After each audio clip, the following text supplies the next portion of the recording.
Yo,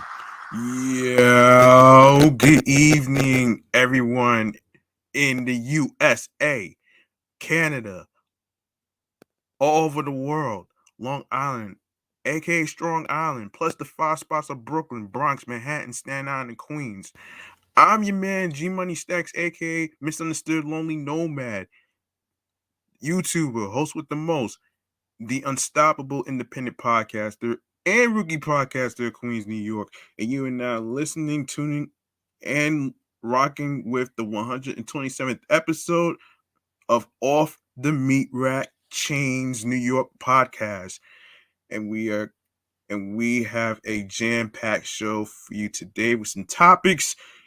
We are live and direct from YouTube alongside with StreamYard, the software I'm using, alongside with myself, which is the Instagram live feed of the podcast show page. Make sure you turn on your notifications so you could be reminded of when I'm gonna go on Instagram live and on the air and stuff. So there you go. And speaking of going on the air, you might want to turn to the YouTube channel G Money Stacks 555 so you could grab that subscribe button. Be sure to press the noti bell so you can be reminded when the show goes in the air via live stream. Leave a like and a comment alongside with the topics in the episodes that's being discussed. Stay tuned for more video content, upcoming episodes, previous episodes, and of course, download your favorite episodes. Make sure you tell a friend to another friend, share the videos, share the episodes, and I will go over the audio streaming platforms on the go at the end of the show. So there you go, right there. Now, before we get into the topics and stuff like that, I'd like to turn my attention to a little thing that I like to call mental health check-in.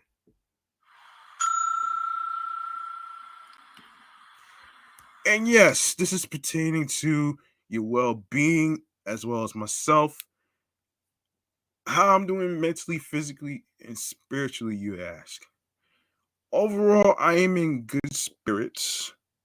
Mentally, physically, and spiritually, I am in good spirits so far. I'm actually happy that I was able to hear some good news for once in terms of, baseball returning. Spring training starts March 19th.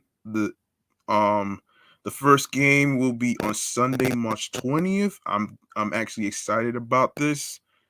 Um Also, I would like to actually say that I was able to get some people on here as a guest.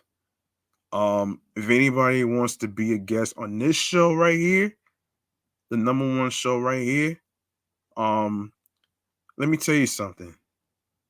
You don't necessarily need to be a celebrity to be noticed. You don't need to be a celebrity and have X amount of followers and stuff like that. That's not what I look for. I look for people who who are themselves. Come as they are. It doesn't matter if you look crazy or not. It doesn't matter. You know what I'm saying? Like take me for example. It took me a long time for me to get past being shy from being in front of a web camera. And I actually got the hang of it. It took me months. And I realized that it's not going to happen overnight. So, you know, it's all about practice and it's all about, getting on your P's and Q's, you know what I'm saying? And yeah. Um most importantly when it comes to mental health checking, you want to make sure you check on your loved ones, especially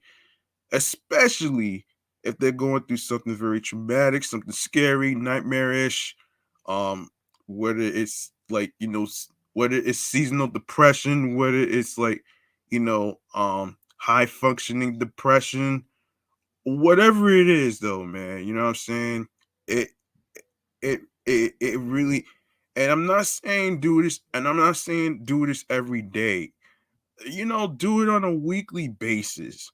Like maybe once or twice would do. You know what I'm saying? And I usually do that on a weekly basis, but just to, make sure that you didn't miss anything, you know what I'm saying? Cuz you never know what a person might be going through, you know what I'm saying? So of course, reach out to your reach out to your wives, your husbands, your girlfriends, your boyfriends, your friends. And you don't have to wait till mental health day and mental health check-in, which is in May, which is a month away. You don't have to wait for that.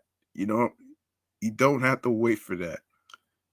And there is no time frame of a good time to reach out to somebody. It's all about you following your mind, your soul, your heart, and following your instincts.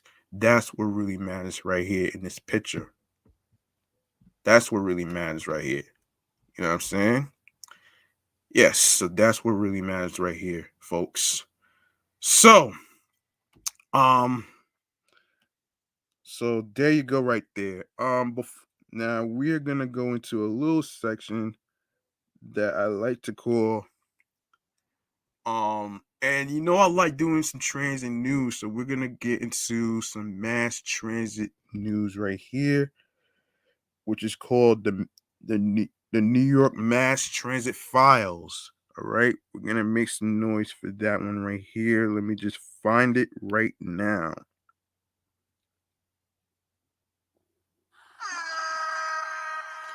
All right, so today's transit news has to do with an MTA chairman. I should say acting chairman. Um, let's get into this right now. All right. So this is in regards to Janno Lieber. Um, so listen to this. Um, the MTA should be able to ban repeat criminals from its transit system, the agency's chief said Thursday after a man with a history of dozens of arrests allegedly smeared his feces on a strap hanger in the Bronx last week. I do not understand why the MTA cannot ban people who, like that guy who had 3 priors of attacks in the subway system, from using our system, said Janno Lieber during a webinar on March 3rd. I mean, we take away driver's license for one drunk driving episode. Why do we have to let these kinds of people? That guy had 19 priors, had attacked subway riders, and actually had a hate crime attack with one of them, he added, during the Excellence in Transportation breakfast virtual event hosted by the NYU's Rudin Center for Transportation. Okay, that's terrible. I actually would agree with that. Yeah, that's terrible. So, transit the transit bigwig was referring to Frank Abratwa, who say who police say attacked a woman with a bag of his own excrement at the Wakefield 241st um um 2 train station in the Bronx on the evening of February 21st.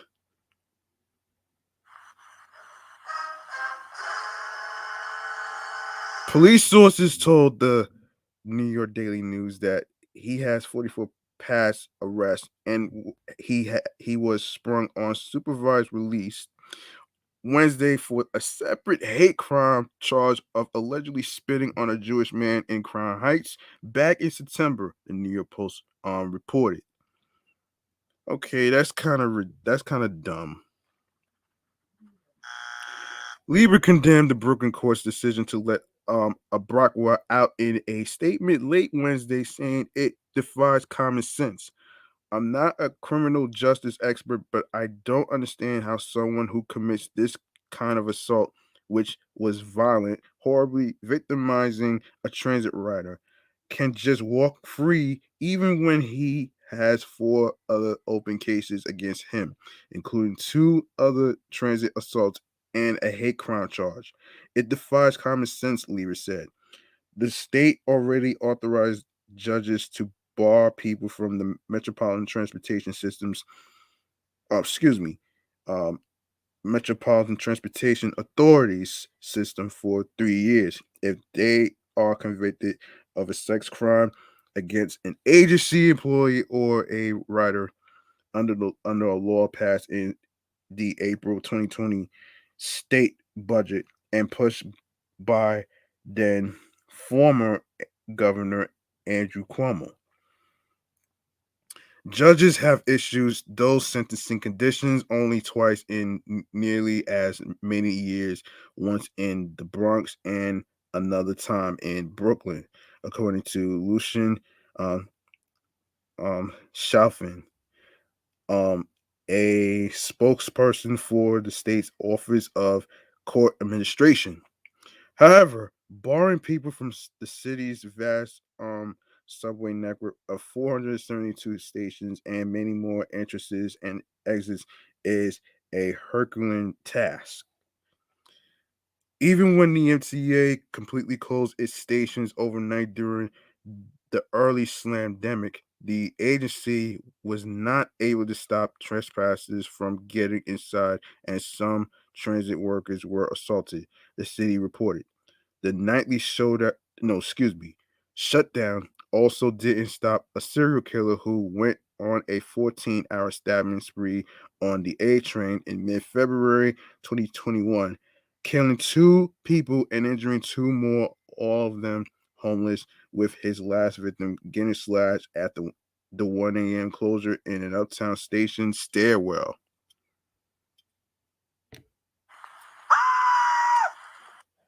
A transit advocate said Lieber's hang on a second. Lieber's demands were a distraction and said the state controlled MTA should focus its energy on bringing back more frequent subway service, which would entice New Yorkers back to trains and buses and make the system safer by having more riders. It's symbolic politics, and what's material and matters to riders is short wait times, faster trips, and the way to deliver those is to run more trains, said Danny Pearlstein of Riders Alliance. Um, End quote. Um, if you want to talk about getting something done, that's what they should be talking about, not the distraction of let's ban the people, he added.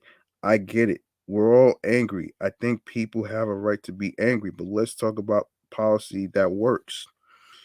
The Bronx Defenders, which is representing Abrokwa in court, declined to comment on his case specifically, but slammed Lieber's proposal for more bans. For people fighting their legal case in court, a process that can take months or even years, being banned from the subway system amounts to the violation of their due process, elimination of their presumption of innocence, and cutting off their ability to provide and care for their families, said the organization's executive director, Justine Alderman, in a statement. Within our legal system, that this proportion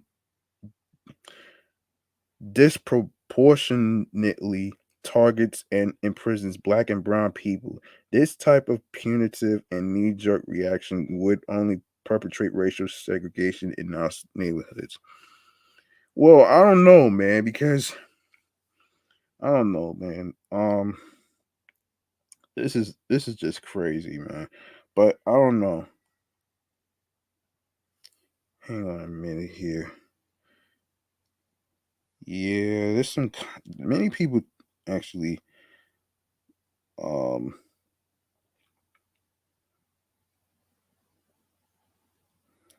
Yeah, this is crazy.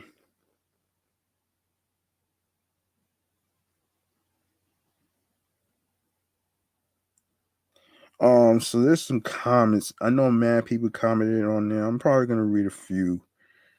I'm gonna read a few actually. So let me just get to it. Okay, so this person says, how does one enforce this ban? Unlike airport strap hangers are not required to provide ID before accessing trains and buses. Um, Another individual says, according to the article in the New York Post, March 2nd, 2022 edition, the person called Frank Abrakwa has 22 prior unsealed arrests. Was Abrakwa ever convicted of a crime on MTA property? If the answer is no, the MTA should be required to allow Frank Abrakwa to be a paying customer. When Frank Abrakwa is found guilty of multiple crimes on MTA property, I support the MTA officially denying his being on MTA property for a period of time. He must show redemption after his wrongdoing before having the privilege of being on MTA property. Like many other people in New York, a banned person can walk, ride their bike, take a taxi, or ride in a personal car. Another person says, "What a waste of energy. Let Letty's code the MetroCard or Omni transactions to prevent such criminals from entering the system." Oh wait, you mean they don't pay their fare? Well, that's different. Um, all these crimes are preventable. We need to stop excusing it as solely mental health. We all need to tell the truth about the type of people doing the majority of these type of crimes. I'm Puerto Rican and I hate to say it, but it is the truth. The people mostly responsible for public violent crime in New York City, in no particular order, are American blacks, Puerto Ricans, and Dominicans. Why? Because those are the ones who are poor and involved in gangs. Also, Puerto Ricans and Dominicans, not all, of course, have adopted the urban ghetto black mentality of not being educated, screaming that they are the victim of oppression and everything, etc. Yeah, yeah, playing the victim. Oh gosh. Okay, that needs to stop. You don't see too many Asians of any nationality doing this, or Indians, or Arabs, or any or other type of Hispanics, Mexicans, Colombians, Hondurans, etc. Whites or even blacks from other places, especially African blacks. Why is that? Because most don't fall into that ghetto black American mentality. Leaders of the black community need to acknowledge that their people are the ones who are hurting others. Hell, most black people are hurt by black people.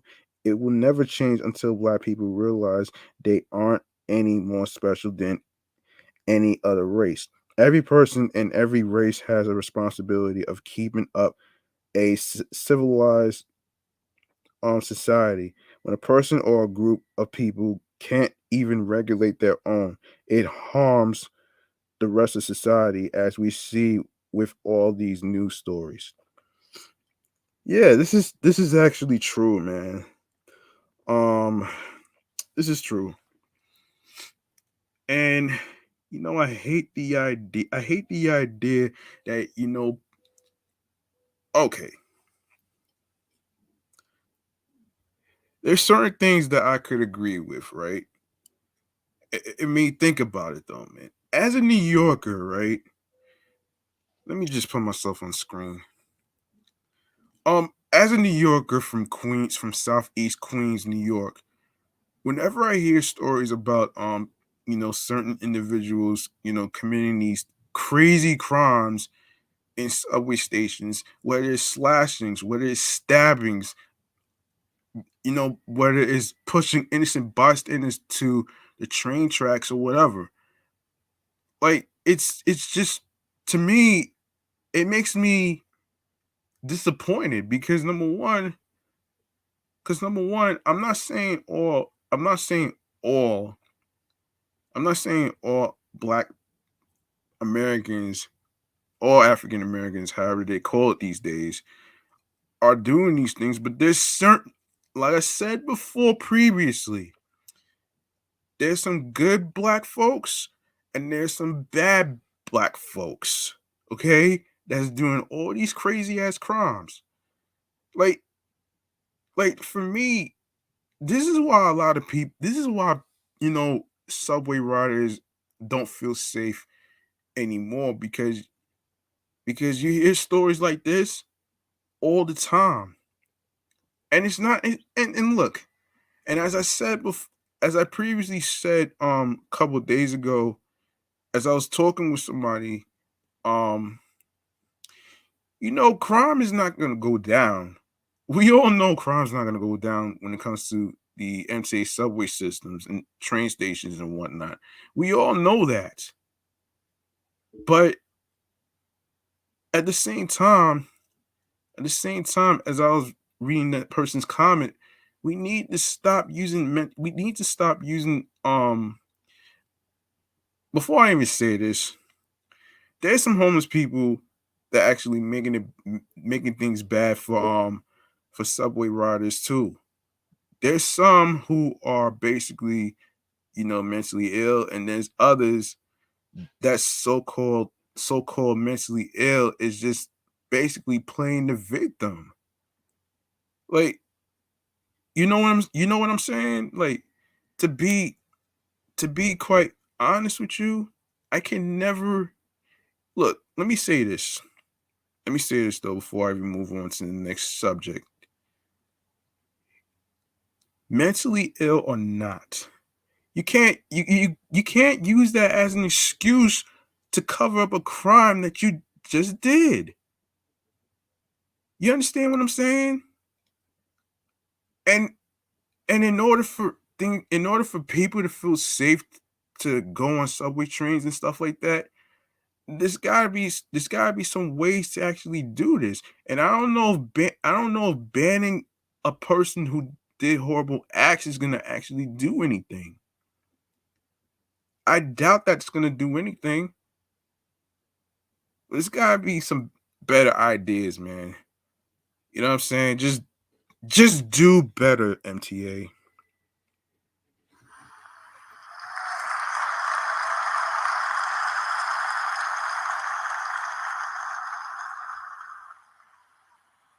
All right. Let me go to the next. Let me just go to the next story. Hang on a second. Hang on a second here. I do have another story that I wanted to talk about here. I forget. Um. Yes. Here we go. So, um, this this story comes out of Glendale, New York, and basically this takes place in the intersection of Cypress and Cooper Avenues. The Department of Transportation acted quickly Tuesday afternoon, installing safety measures at the notoriously dangerous intersection in Glendale after a gruesome video of a pedestrian being run over not once but twice went viral. The pedestrian the pedestrian a 57-year-old woman, no, excuse me, 57-year-old man was struck on the corner of Cypress Avenue and Cooper Avenue Saturday, February the 12th, when he fell to the ground and survived being slowly run over by an SUV. The video was uploaded to Twitter last Monday and has already gotten over 625,000 views. Jeez, man.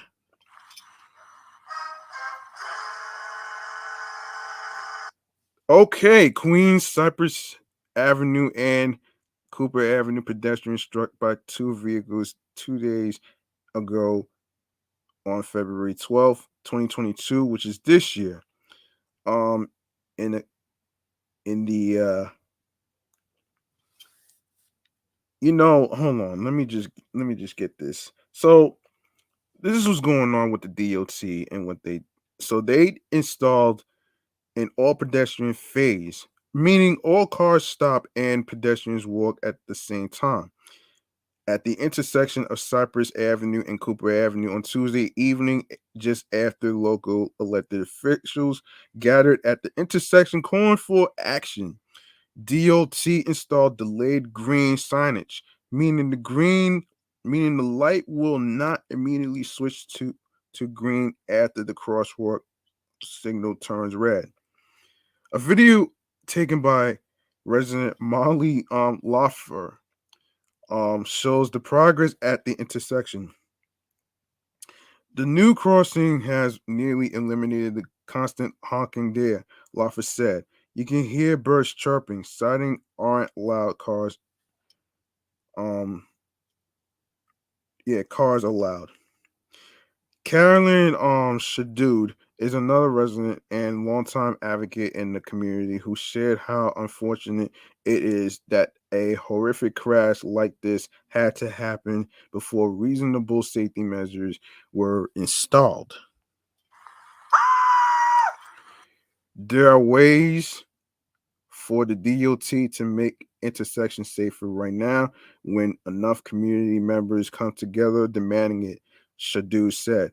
I wish it didn't take the unpaid labor and emotional exhaustion of community members to get it done, but I am glad we are here now. Shadu said her partner John and their dog were hit by the Cypress and Cooper Avenue intersection last year. Though it took time, Shadu said the improvements have made a world of difference. End quote. It's really a dramatic improvement to the safety and peacefulness of the neighborhood, Shadu said. I can't begin to describe the magnitude of this signal change for our community and really anyone that uses this corridor, including folks with cars. It's a huge sigh of relief. The tension is noticeably lower. I've never experienced stillness at Cooper and Cypress until this week, and I've lived around here since 2009. DOT Commissioner um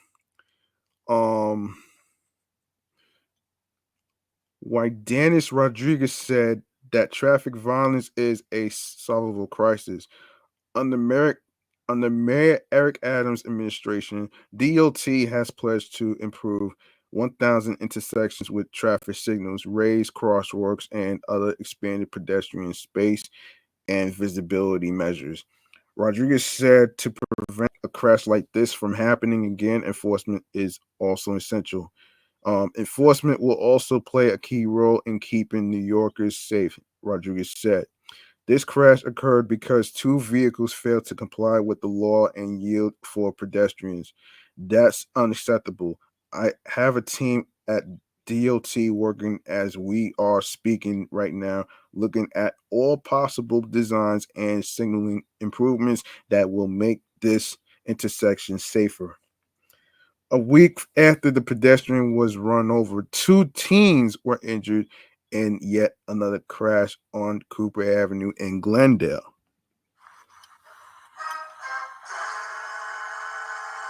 These two crashes have stirred up many safety questions within the community.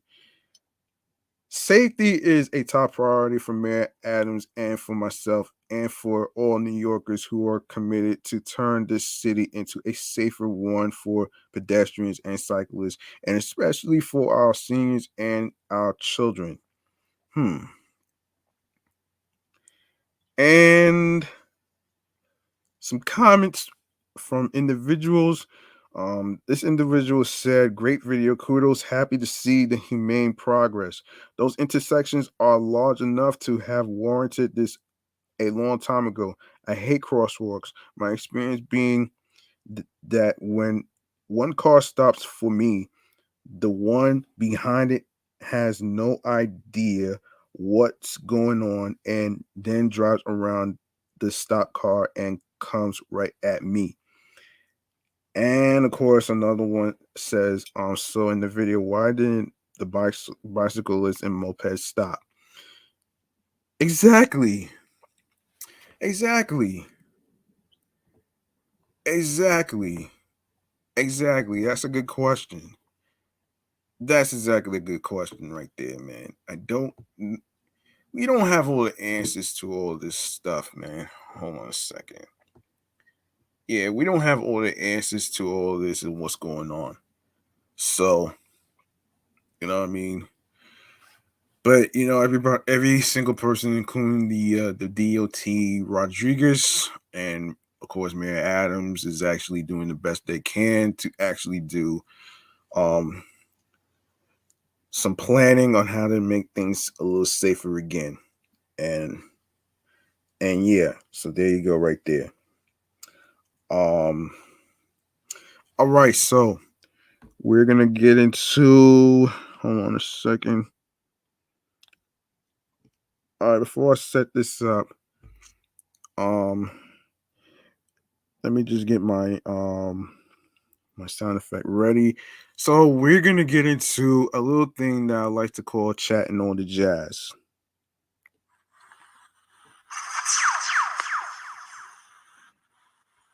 Our first subject in chatting on the jazz has to do, now before I even do the dedication of which individual is going to be dedicated to Women's History Month, we have a passing in the Braxton family. And this has to do with Traci Braxton. So here's what's happening here. Um, Hold on a second, folks. Let me get the right thing. Toni Braxton took to Instagram and penned a heartfelt message saying, end quote, "It is with the utmost regret that we inform you of the passing of our sister Traci. Needless to say, she was a bright light, a wonderful daughter, an amazing sister, a loving mother, wife, grandmother, and a respected performer. We will miss her dearly."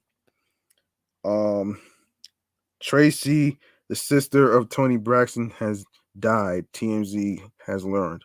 Traci's husband, Kevin Surratt, tells TMZ, "We have come to a time where we must inform the public that after a year of privately undergoing a series of treatment for um, esophageal cancer, our beloved Traci Braxton has gone on to glory." Um, Hold on. Now, before I keep going, let's look this up. Let's look this up because I don't remember learning this when I was in school. It's esophageal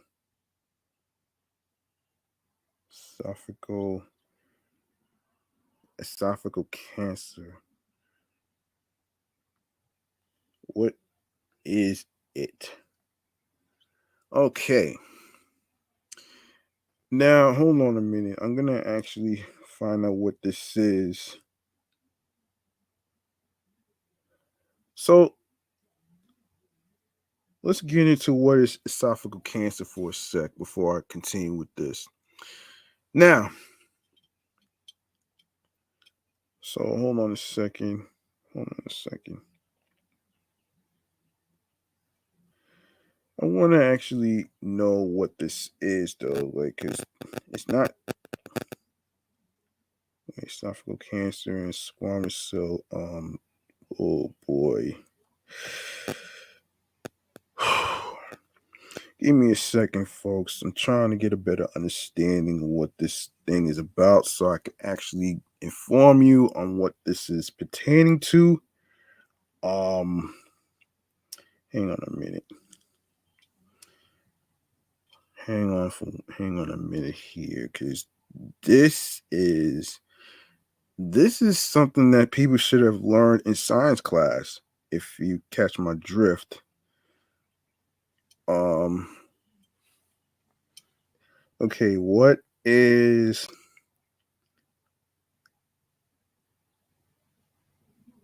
es- esophageal cancer? What is it? What is it? Um, I'm gonna get into this right now. So we're gonna actually get into this. Boy.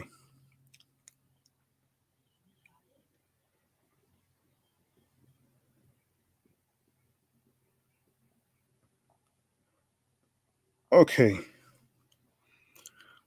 All right. So esophageal cancer occurs when cancer cells develop in the esophagus. It is a tube-like structure that runs from your throat to your stomach. Of course, food goes from the mouth to the stomach through the esophagus. The cancer starts at the inner layer of the esophagus and can spread throughout the uh, other layers of the esophagus and to other parts of the body, um, if you will. Um, Metastasis. There are two types of esophageal cancer. Of course, one type is squamous cell carcinoma. Squamous cells line the inner esophagus, and cancer developing from squamous cells can occur along the entire esophagus. The other type is called the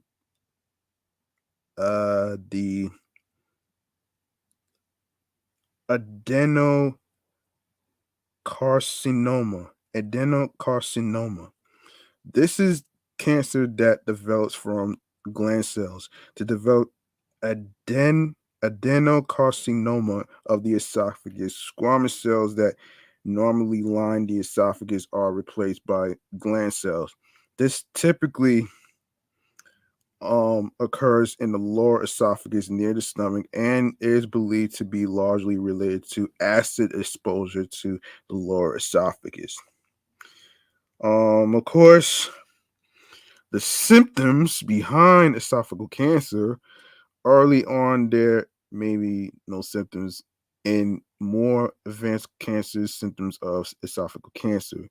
Now, these symptoms include difficulty or pain when swallowing, weight loss.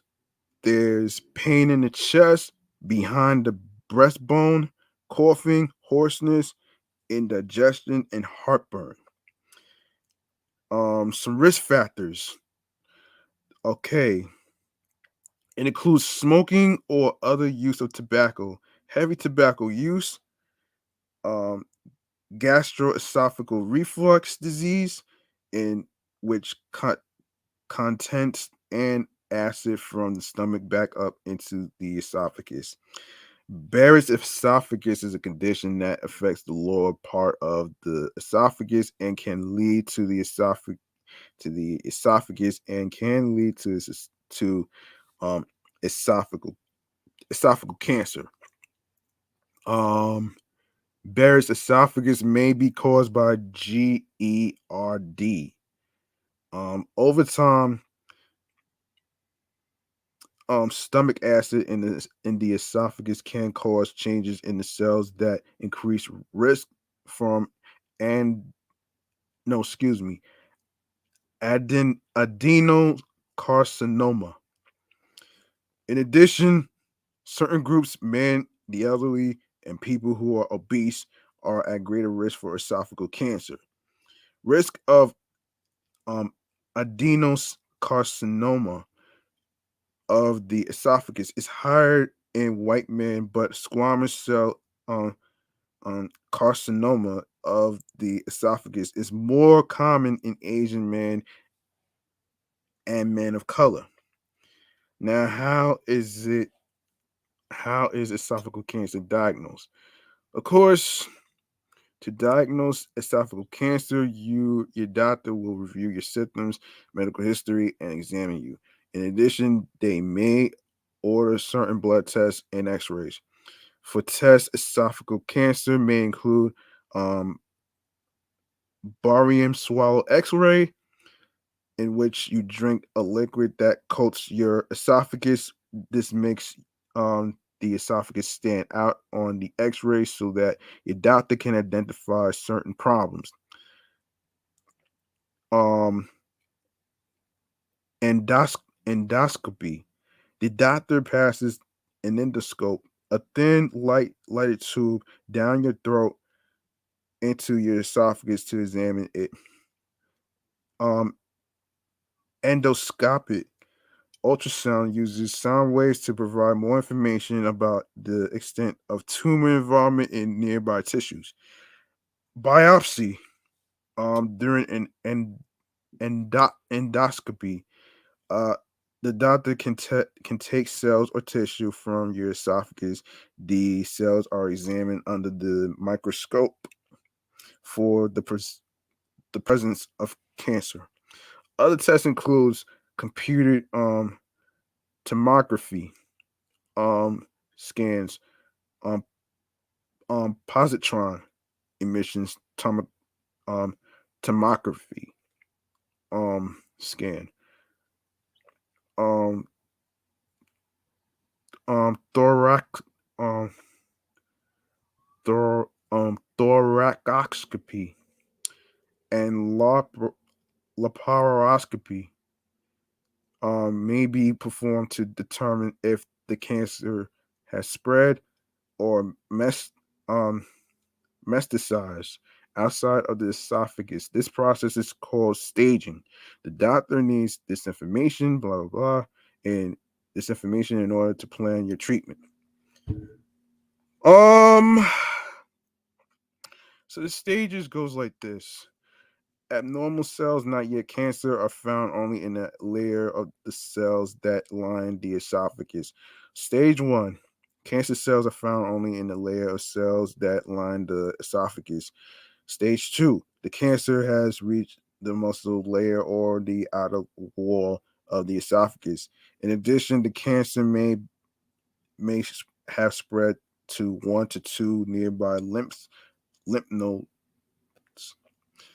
Stage three, the cancer has reached deeper into the inner muscle layer or the connective tissue wall. It may have spread beyond the esophagus into surrounding organs and or has spread to more lymph nodes near the esophagus. Stage four, this is the most advanced stage. The cancer has spread to other organs in the body and or to lymph nodes far from the esophagus.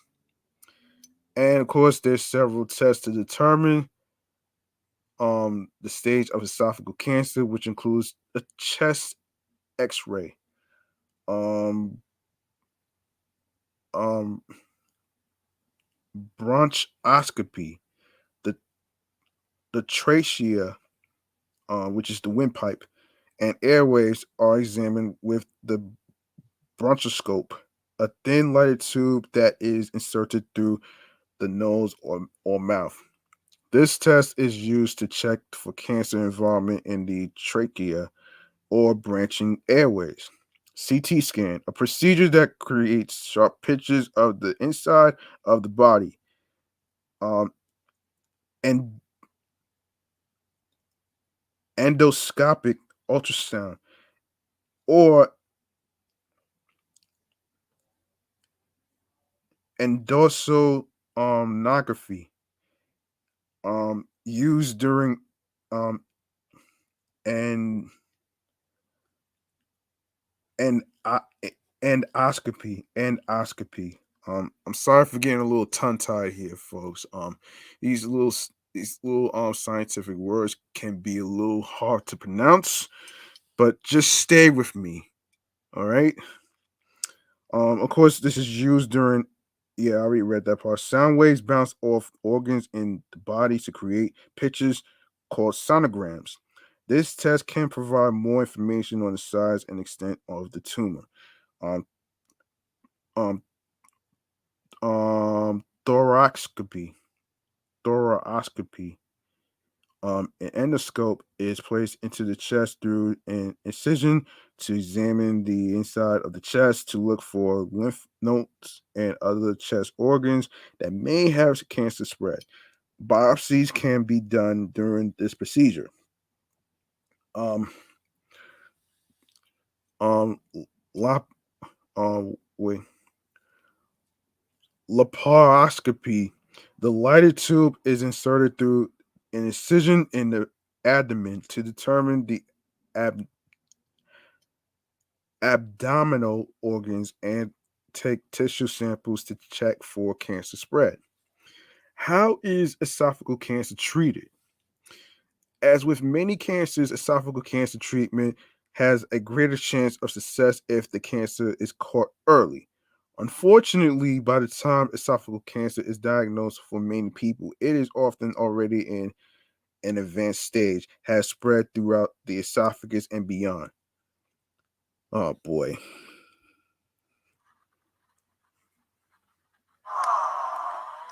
Um, Treatment of esophageal cancer depends on many factors, including the stage of the cancer and the overall health of the patient. Surgery, part or all of the esophagus may be removed. Radiation therapy kills cancer cells with radiation. Chemotherapy, powerful drugs that attack cancer cells throughout the body, typically used in combination with radiation therapy and or surgery. Targeted therapy, newer treatments that target specific aspects of a cancer to curb cancer growth and spread. Um, Immunotherapy helps the immune system to attack cancer cells. Um, Photodynamic therapy targets cancer cells with a special laser light. Electro coagulation uses electric current to destroy cancer cells. Um, um, what is it? Cryotherapy freezes cancer cells to help shrink a tumor. Endoscopic mucosal resection may be done to treat precancers or very small early cancers by removing the inner lining of the esophagus. Radiofrequency ablation treatment using a device that targets cancer cells with radiofrequency energy is sometimes used for early cancers. In addition, your doctor may recommend that you take part in a clinical trial in which new drugs or treatments are tested in patients. The success of these tests helps determine if the drugs or treatments will be approved by the Food and Drug Administration. Okay, so how are the stages of esophageal cancer is treated? Um, so treatment options for esophageal cancer by stage may involve the following. Of course, options include surgery, photodynamic therapy, or radiofrequency ablation, or endoscopic mucosal um, resection. Stage one, stage two, stage three, surgery, chemotherapy, radiation. Stage four, chemotherapy, radiation targeted therapy, immunotherapy. Treatment for this stage focuses on um, palliative therapy. Palliative therapy is meant to relieve the pain and difficulty swallowing caused by cancer. According to the American Cancer Society, the percentages of people who live for at least 5 years after being diagnosed with esophageal cancer, of course, taking into account that some people with esophageal cancer will have other causes of death, is 47% for localized cancer to the esophagus, 25% for cancer that has spread regionally, and 5% with distant cancer spread. Um, yeah. So, all right. So that was okay. So that was the tips on how to treat esophageal cancer. Trying to get the definition. Okay, so the definition of esophageal cancer, folks, is cancer that occurs in the esophagus, a long hollow tube that runs from your throat to your stomach. Okay, so make sure before I continue this, make sure you guys take care of your health, and of course, do what you can to actually, prevent any cancerous cells from happening. Of course, drink a lot of water, fruits and veggies, all that other good stuff. So there you go. Now we continue with this story. Um, of course, let me see. Where did I leave off here? Um,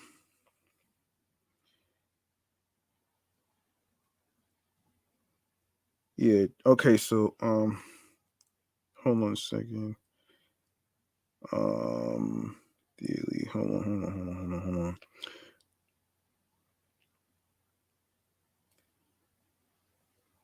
Okay, we're told Tracy's sister's mom and friends were by her side when she passed.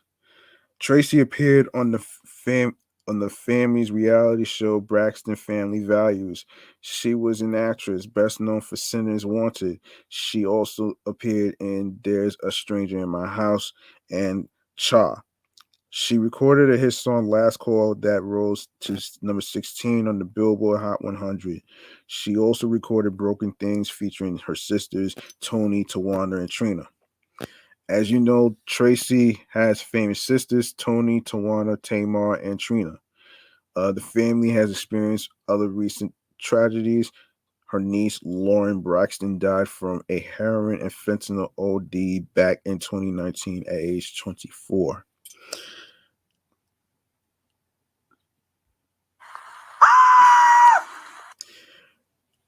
The last time we saw Tracy, she was joking and laughing with our cameras on the streets of New York City. In April 2019, Tracy leaves a husband, Kevin Surratt, and a child. She was 50. Rest in power to Tracy Braxton. All right, so okay, let's see. What other story can we talk about here? Let's get to. Okay, so the Russia ban.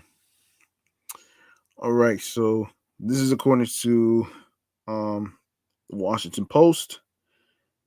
Um, so the United States and European Union took steps Tuesday dramatically scaled back imports of Russian energy, attempting to e- economically isolate the Kremlin following its invasion of Ukraine, even if the moves led to higher oil prices for millions of consumers worldwide. At the White House, President Biden said he was banning all imports of oil and natural gas from Russia effective immediately. The United Kingdom also announced a new plan to phase out all oil products by the end of the year. EU officials said, hold on. All right, EU.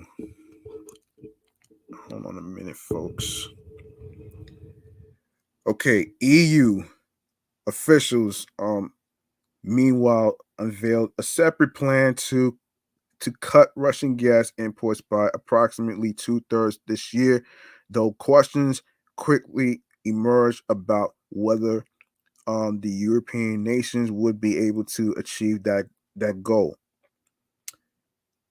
The consecutive blows to Russia's energy sector immediately uh, reverberated throughout the global economy. Gasoline prices in the United States continued their rapid ascent, climbing to an average of $4.17 a gallon Tuesday, up from $3.62 one week ago, according to Triple A. Economists have begun warning that the energy price shock could hit the European economy particularly hard. Russia is the world's third largest producer of oil, and reliance on its exports is so high that Western leaders had initially ruled out targeting its exports. But Russia's sustained invasion of Ukraine led Western leaders to change course, even if the decision proves particularly painful for European nations, some of which depend on Russia for as much as 80% of their energy needs. The White House announcement came amid a rising bipartisan clamor to intensify economic penalties against Russia as Biden administration officials readied their plan in recent days. They held a wide range of talks in an attempt to contain the economic fallout. These included discussions with other oil producing nations, exploring how the United States could protect American consumers from higher prices. Um, the energy restrictions and rising prices now stand to pose a dramatic test for Americans and Europeans, being asked by their leaders to endure economic hardship to support Ukrainians. Um, Americans have rallied to support the Ukrainian people and have made it clear we will not be part of subsidizing Putin's war. Biden said Tuesday, explaining why he was banning the imports. This is a step that we're taking to inflict further pain on Putin, but there will be costs as well here in the United States. Biden added, end quote, I said I would level with the American people from the beginning. And when I first spoke to this, I said defending freedom is going to cost us as well in the United States. The global response was immediate. Russian President Vladimir Putin reacted to the announcement with a decree instructing his cabinet to produce a list of items to stop importing and exporting until the end of 2022.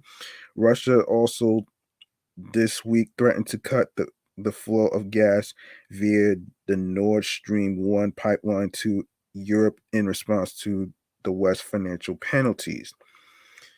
But the political and corporate backlash against Russia has been tremendous.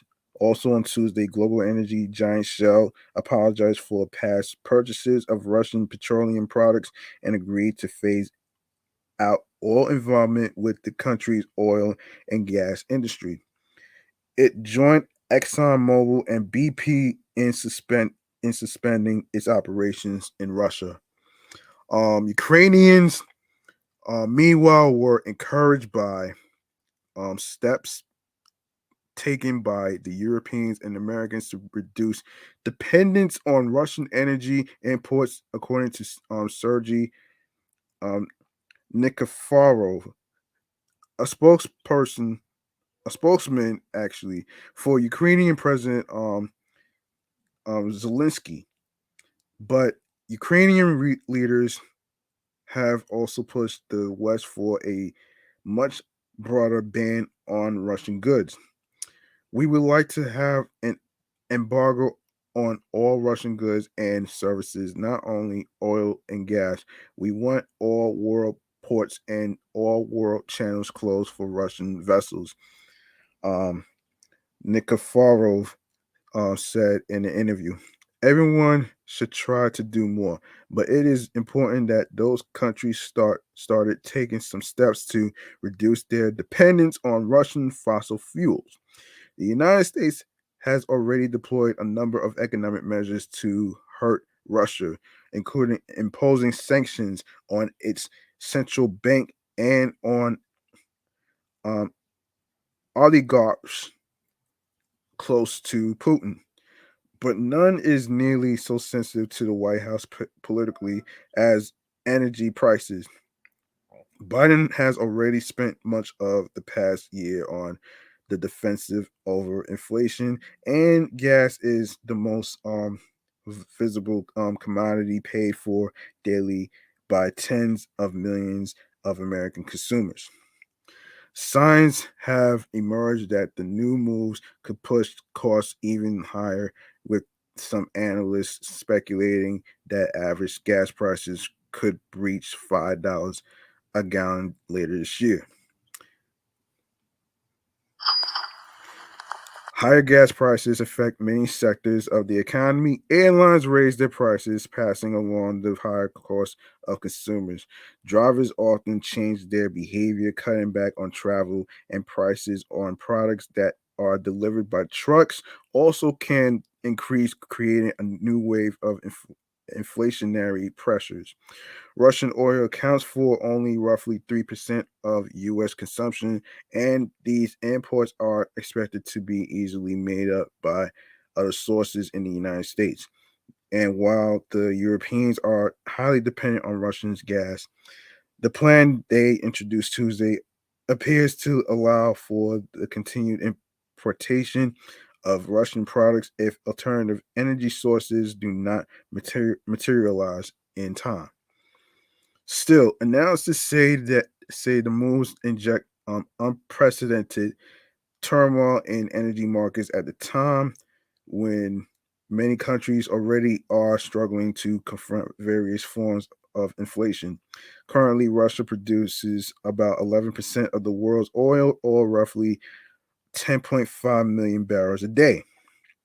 The bottom line is these countries are thinking and doing the unthinkable, said Bob McNally, consultant and president of Rapidin Energy Group, an energy market research firm and an official in the George W. Bush administration. As long as this conflict threatens to disrupt most or all of Russia's exports, commodity prices will continue soaring until they cause or contribute to a recession. The White House's new policy stipulates that new Russian energy contracts will not be allowed and that existing contracts will have 45 days to end, a senior Biden administration official told reporters on the call. As they move closer to announcing the ban, senior Biden administration officials spent the last several days exploring drastic measures to try to protect the global economy from the potential fallout of even higher oil prices. White House aides, for instance, have studied plans to dramatically scale up U.S. production of energy efficient heat pumps that they hope could be used in Europe if European leaders decided to cut imports of Russian oil. Said three people with knowledge of the matter who spoke on the condition of anonymity to discuss private deliberations. Um, Biden officials have weighed whether these heat pumps could be produced through the Defense Production Act, an emergency national defense law, or through procurement programs at the defense, the people said. Some advocates close to the effort have compared the idea to the Lead Lease Act program, through which the United States sent critical supplies to the allied nations that have been invaded by Germany in World War II. Biden administration officials simultaneously have launched an effort to explore what the administration can do to get authoritarian countries to ramp up their production of oil, including by relaxing sanctions on Venezuela to buffer the global economy from the blow. On Tuesday, the Venezuelan government released at least two Americans detained in the country for years, according to five people with knowledge of the situation, days after a U.S. delegation made a rare trip to the socialist state. A delegation of senior U.S. officials traveled to Caracas over the weekend for a meeting with President Nicolas Maduro to discuss the possibility of easing sanctions on Venezuela. No, excuse me, Venezuelan oil exports as the Biden administration weighed banning imports of Russian oil. Among those released Tuesday was Gustavo Cardin, Card, Card, Cardenas, one of the six executives of Citgo Petroleum who were arrested during a business trip to Caracas in November 2017 and later charged with corruption. The other was Jorge Alberto Fernandez, a tourist who was detained and accused of terrorism for flying a drone early last year. Um, Biden aides also have explored yet another release of strategic petroleum reserve, which would represent the third recent move to tap the nation's oil reserves, although such a measure would probably be months away. Um, yeah, yeah, it will be months away. Um, Let me see where I left off here. Months away and revive discussions about a pause of the gas tax to help alleviate Americans' price pressures at the pump. Two other people with knowledge of the deliberation said. Additionally, Biden personally has expressed support for recasting the administration's clean energy proposals as part of an attempt to move the United States away from its dependence on authoritarian um, petrostates, according to two people aware of the president's thinking on the matter. Republicans have argued that the Biden administration has proved hostile to new drilling, um, curtailing domestic production, and putting the United States in a vulnerable position after a ruling last month in which a judge barred the government from considering the cost of climate change in its decisions. The Interior Department decided to pause indefinitely new lease sales and permit approvals.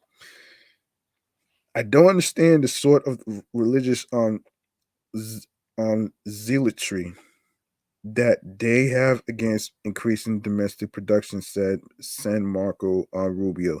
Why was it that a barrel of oil a day produced in Iran, Saudi Arabia, or Russia is better for the climate than a barrel of oil produced in the United States?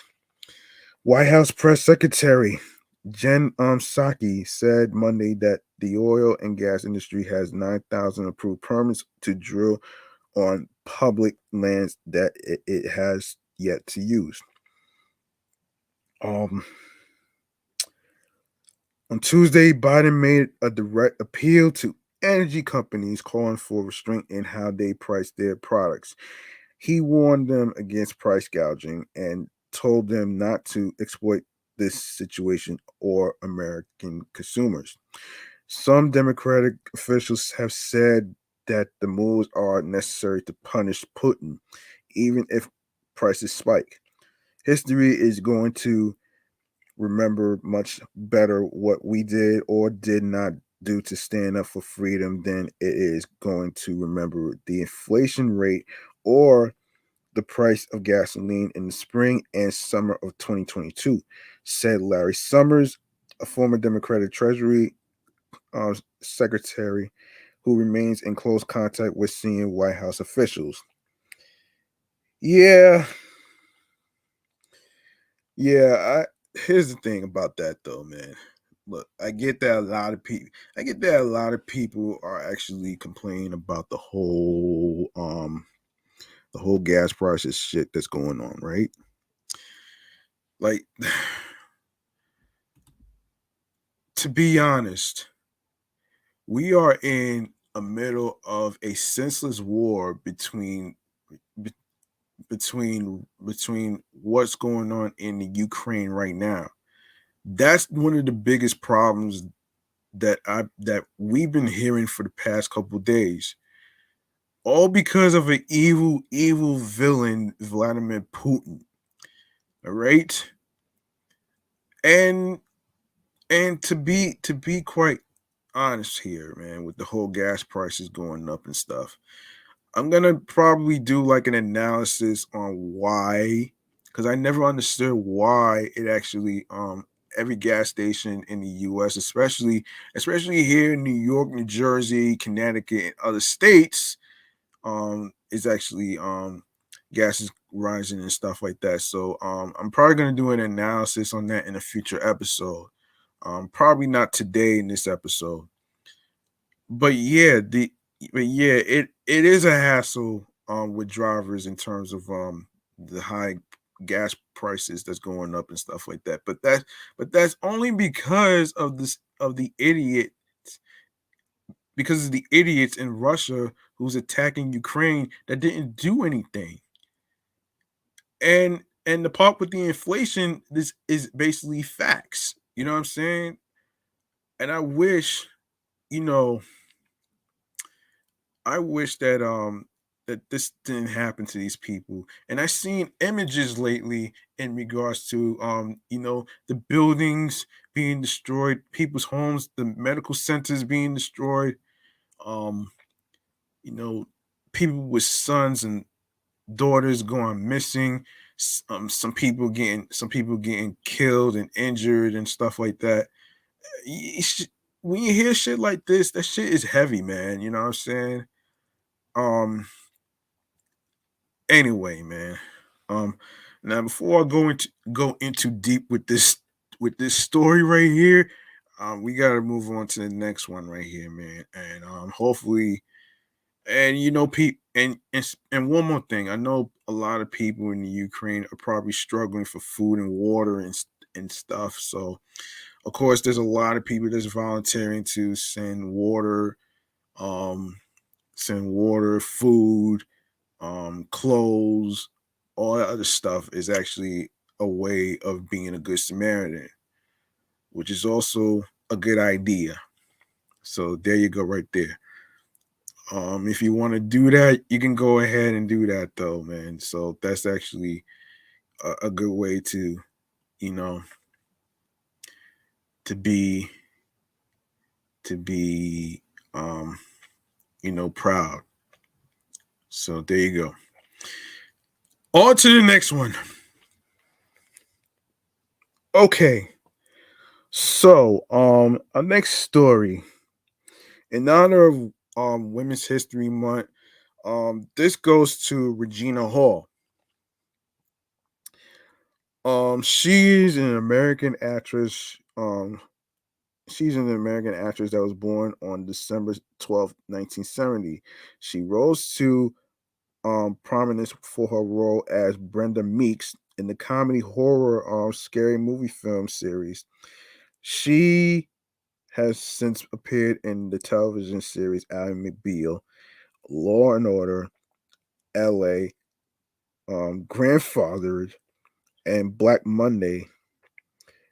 And in the films, The Best Man, its 2013 sequel, The Best Man Holiday, About Last Night, Vacation, Girls Trip, The Hate You Give, Little, for the comedy film Support the Girls. Uh, Hall received critical acclaim and became the first African American to win the New York Film Critics Circle Award for Best Actress.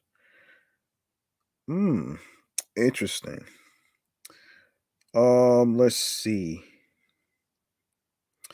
Hall was born the daughter of a contractor and electrician father, Odie Hall, and a teacher mother, Ruby. After graduating from Immaculata College High School, Hall enrolled at Fordham University in the Bronx, where she graduated with a bachelor's degree in English in 1992. She later enrolled at New York University, where she earned a master's degree in journalism in 1997. Reflecting on college, Hall said, "I loved being a student. I could have gone to school until I was 75 years old, as long as somebody would have paid my rent. I would have been a professional student.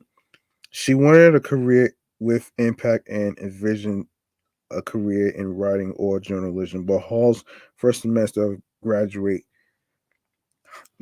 school changed drastically when her father died of a stroke. It was sudden, and I think when sudden events that are painful happen in your life, they redirect your course. Hall reflected. When you are young, you don't grasp the gravity of life, but when you lose someone that you spend most of your life with, you are young, you do. And so I think that she started me thinking about what I really wanted to do in life. And I know my father would have wanted me to finish school, so I did that. She began a career in the entertainment industry, starting off with the guest appearance on Sadat X's 1996 album Wild Cowboys on the track The Interview. Okay. Um obviously obviously she's been in movies. So let's see. Um, so her career in 1997, Halls appeared in her first television commercial at the age of 26. Her television career began with a role on the soap opera Loving and guest appearance on the Fox police drama New York Undercover. She played Candy in the 1999 film The Best Man. She left a lasting impression on viewers with her portrayal of the character Candace Candy Sparks. Hall reflected, "It was my very first movie. I met Sanaa Lathan on it, and we did Love and Basketball together, which was my second film. And then at that point, I was visiting LA to stay, and it led to a third film and fourth film. And it was really a big deal because I never been on a set before. It signaled a pivotal point for Hall's career. As a as a key member of the all-star cast, she welcomed rising star status in Black Hollywood. Hall gained more recognition with her role in the comedy horror spoof Scary Movie, which includes Scary Movie 2, Scary Movie 2, Scary Movie 3, Scary Movie 4, portraying the sex crazed Brenda Meeks, and the TV movie Disappearing Acts. The Scary Movie films would become some of her best known roles. In 2001, Hall landed the role of Coretta Lip on the primetime drama Ally McBeal, which was originally a recurring role over several episodes, but made a main character in the fifth season of the show. A year later, she starred in the action drama Paid in Full, a film directed by Charles Stone III. Since then, she has appeared in the leading roles in films such as Malibu's Most Wanted, King's Ransom, and The Honeymooners. She appeared in the film Law Abiding Citizen in 2009. She had a role in the 2010 Danielle Harris and Ariel Keppel film Mardi Gras. From its fall 2010 debut into the series overhaul in January 2011, Hall portrayed Deputy District Attorney Evelyn Price on Law and Order LA. In addition to being an actress and advocate, Regina Hall announced in November 2010 that she is now writing for Ability magazine. In 2012, she portrayed Candace Hall in Steve Harvey's movie Think Like a Man, a romantic comedy based on his book Act Like a Lady, Think Like a Man. Hall reprised her role as Candace Sparks in The Best Man Holiday in 2013. She believed the characters had evolved from the first film. Hall first Hall felt The Best Man Holiday was different from any sequel she had ever done before, since it was not immediate and it had been 14 years since the release of the original. Hall felt the first film had the joy of the wedding, and in the sequel, they come together for the holidays. But it's deeper than that. This one's definitely different, but we still laughed. There was so much lighter, no, excuse me, much laughter behind the scenes. Hall joked about how all of the male members of the cast were married, while all of the women were not, stating that Morris Chestnut was happily married while walking around with his shirt off. Hold on 1 second. I'm about to take a little sip. Stay with me.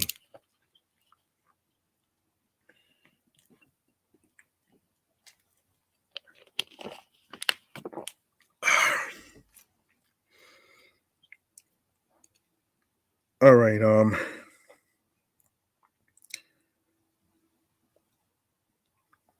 Okay. So, Hall appeared in a 2014 film about last night, co-starring Kevin Hart.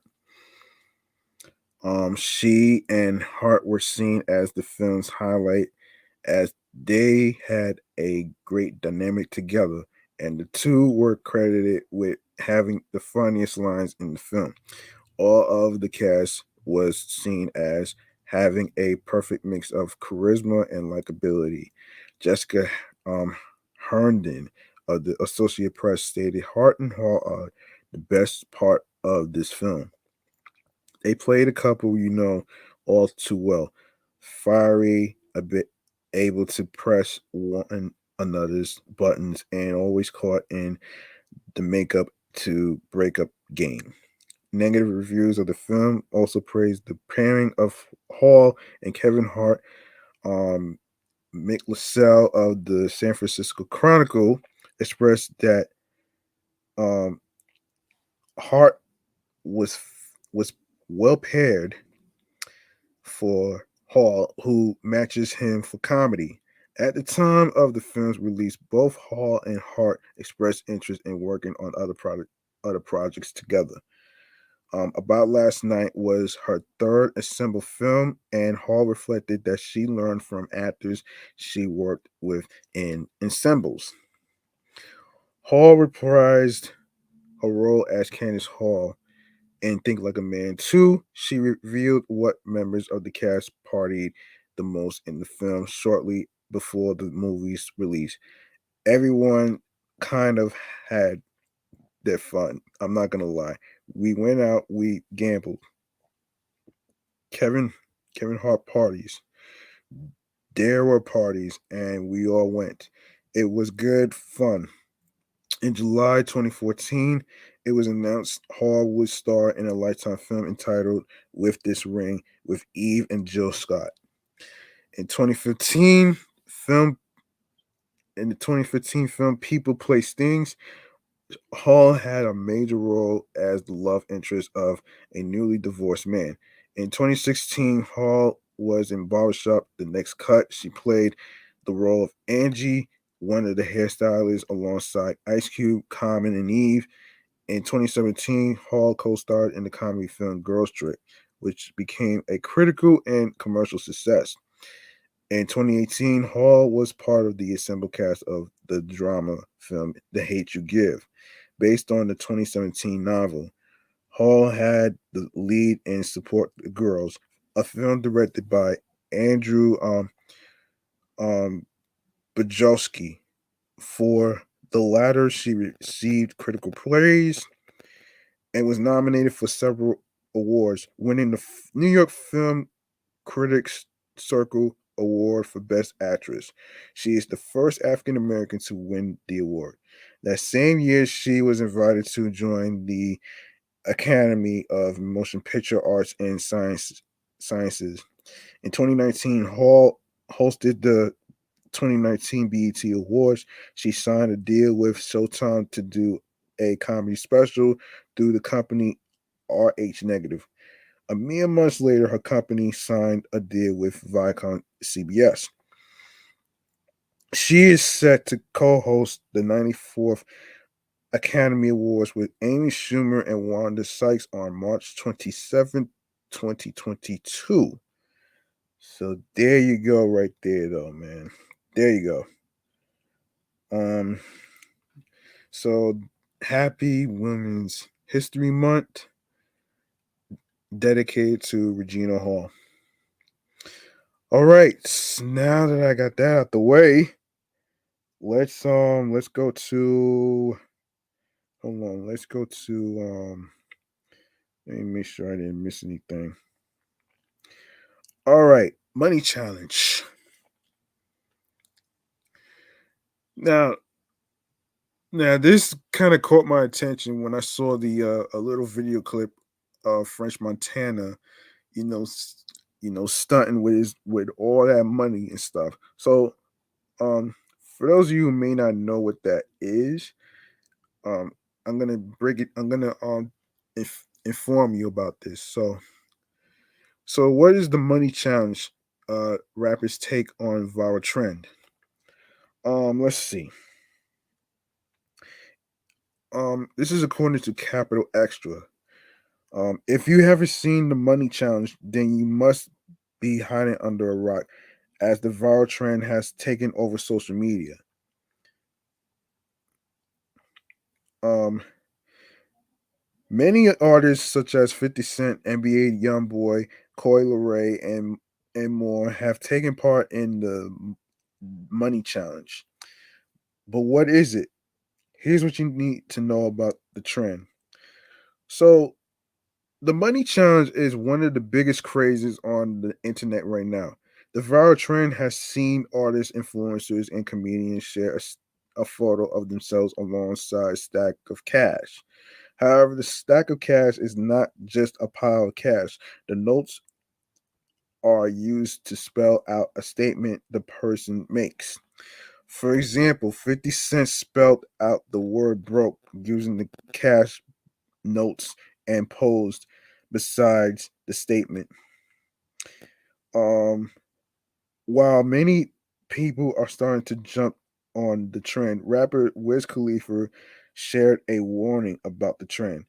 Taking to Twitter, the young, wild, and free rapper wrote, "Don't go broke trying to count that money on the floor." Um, yeah. Okay. Hang on a second.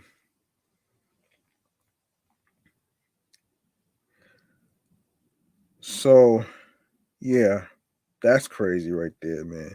And these are there's some pictures. This is what he posted. This is what 50 Cent posted. When I look back at some of the shit that I did, I be bugging out. I see all my new versions like I like all of them. And this is where he posted the picture where it says broke with all that money on there. Lil Durk did the same thing with the money challenge. It says hurry y'all bitch ass up. Oh shit. And Coi Leray joins in on the action that says big trendsetter. Yeah, we do need more trendsetters in this world too. Young Miami. Oh man. Young Miami joins in on the fun too, which says them hoes ain't me.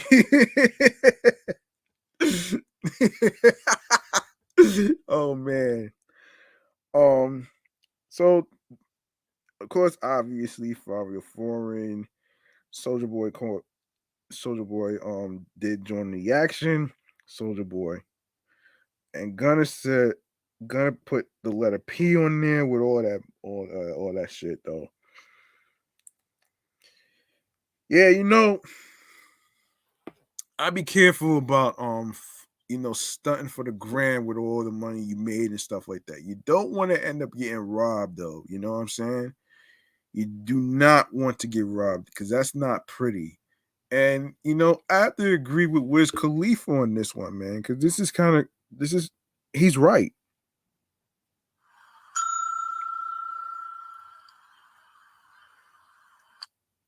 And I really have to say, it is pretty it's pretty interesting though, man. The whole money challenge thing. Me personally, I wouldn't even do it though. To be honest with you, I wouldn't even do it though. I wouldn't even do it though. If you catch my drift, hold on a second.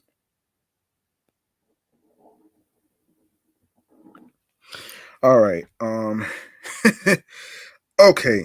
So let's get into another subject. So let's see what we have here. Um all right, we can go to TI. We could go hold on, we could go into TI. Hold on. Okay. Now I didn't get a chance to do this story. And this is pertaining to T.I.'s clapback at Godfrey for questioning his stand-up comedy credentials. Now, here's what's happening here.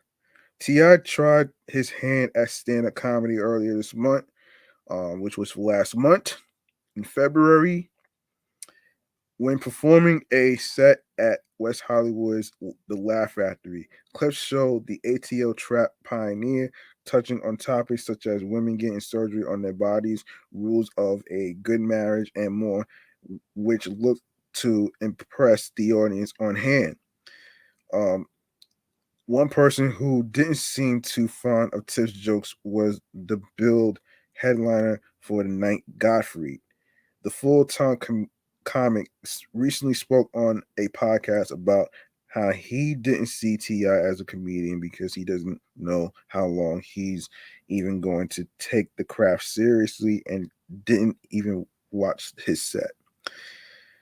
Well, T.I. got wind of Godfrey's comments and decided to fire back during the Instagram live while walking the streets on Monday, February 22nd. What you are failing to do is failing to real what you're doing excuse me. What you are failing to do is failing to recognize someone who could be an ally, someone who could be an asset, someone who could add value, and you misrepresenting that as opposition, he said. Bro, I'm not your opponent. You've been talking about how long you've been doing this, and for somebody to come on after you headlining. You know how many of these comedians there is out there rapping right now? You know how many comedians there is doing rap? I've been rapping since I was 8 years old, bruh. It took me probably 20 years to goddamn get where I wanted to be. Ted continued to explain he doesn't even look at himself as a comedian, but rather a superstar entertainer.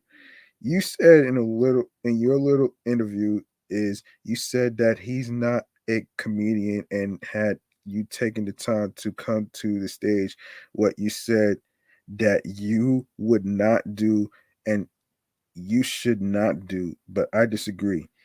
You would have heard in my set I said I'm not a comedian. I'm a superstar. He continued. There's a difference.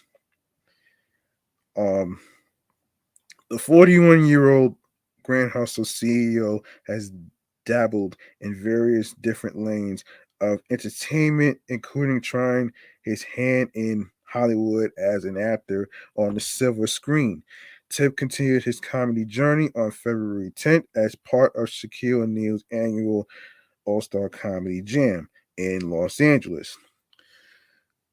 Okay. All right.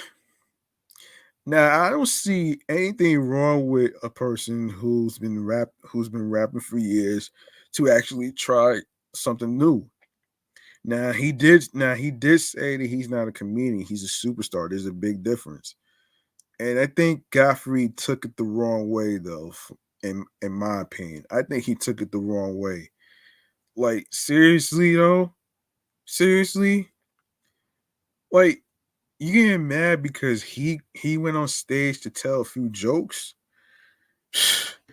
No wonder nobody is even no wonder nobody hardly even listens to him all the time though, man. Because he'll take things the wrong way, and that's just not how what he did was misinterpret what Tip was saying, and that's why he ends up falling flat on his face, man.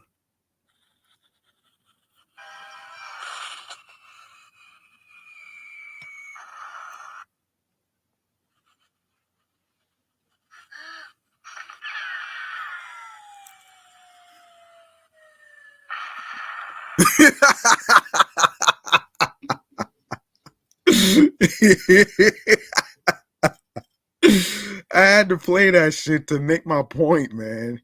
You know what I'm saying? I had to play that shit though, man, just to make a point though, man, because once you misinterpret and say things out the blue, you know, you try to cover that shit up, but really in reality, Godfrey's been exposed, man. What the hell, man?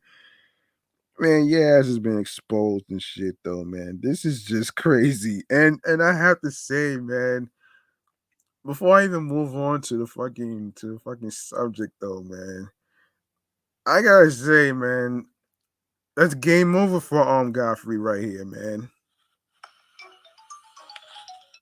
Yeah, sorry about that. That's the wrong thing I was gonna play. Sorry. Now, game over for Godfrey, man. Sorry.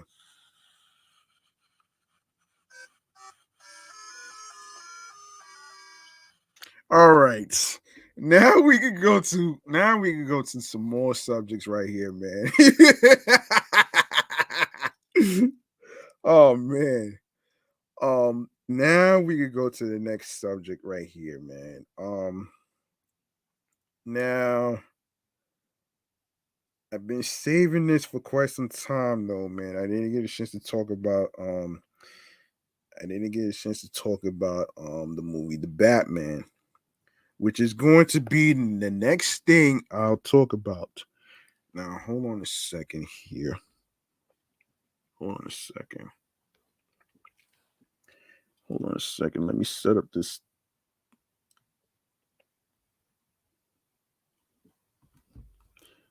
All right. So this is hold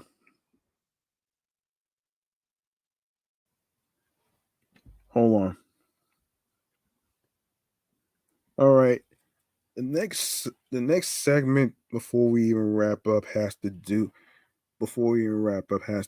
with the Batman that's been out for 2 weeks and still holds down the number one spot in the box office. So the Batman is part of the segment called the popcorn. What is it? The popcorn. Movie man cave popcorn. There we go. Movie man cave popcorn right here. So I hope you guys are hungry. Grab your snacks and your popcorns and stuff like that, because I know you guys are hungry right here.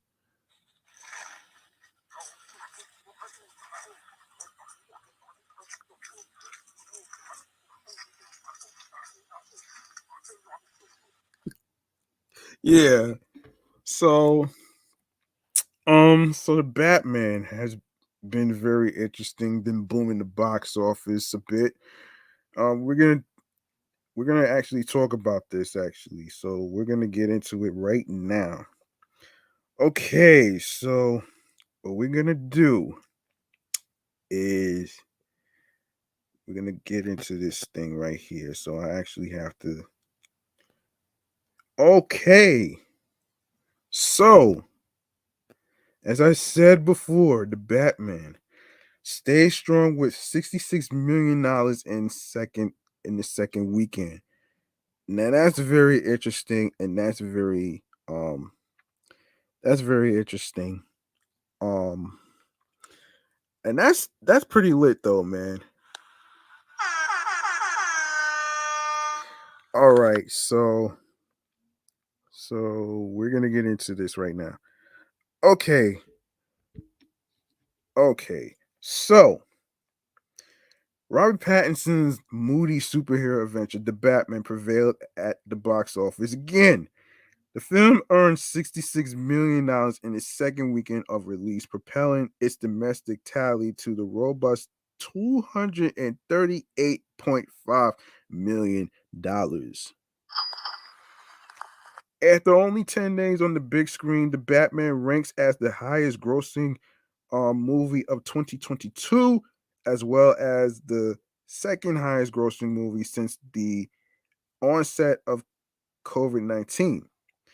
Only Spider-Man No Way Home, which has generated a stellar $792 million in North America, has earned more money at the domestic box office in the past 2 years. Ticket sales for the Batman declined 41% from its debut, a better hold than most comic book tent poles, especially in the slandemic times. Other COVID era releases such as The Suicide Squad, Eternals, Black Widow, and Shang-Chi and the Legend of the Ten Rings plummeted anywhere from 53% to 71% in their sophomore outings. Plummeted. Hmm. Positive reviews and strong word of mouth have kept audiences coming to the Batman, which co-stars Zoe Kravitz as Catwoman and Paul Dano as the Riddler. Directed by Matt Reeves, the PG-13 The Batman, which runs at a butt number numbing 3 hours, takes a gritty look at Bruce Wayne's earlier days as the world's greatest detective. The $200 million budgeted The Batman has been a needed commercial smash for Warner Brothers after releasing its entire 2021 film slate simultaneously on HBO Max. The Batman is the studio's first exclusive theatrical release in 12 months. Going forward, Warner Bros. Has announced plans to keep its movies in cinemas for 45 days before putting its new titles on HBO Max. Without any new nationwide releases, The Batman had no trouble towering over domestic charts. In a distant second place, Tom Holland's video game adaptation Uncharted nabbed $9.2 million from 3,725 American venues. After 4 weeks of release, the PG-13 action adventure has earned $113 million.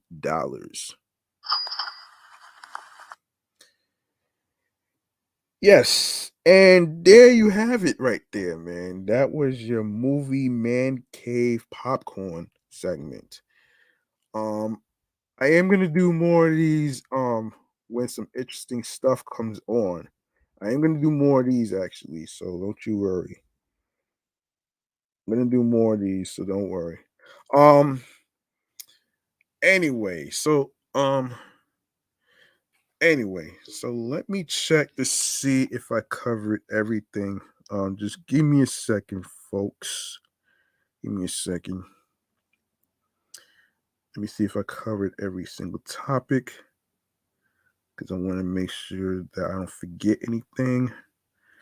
So hang on for one sec.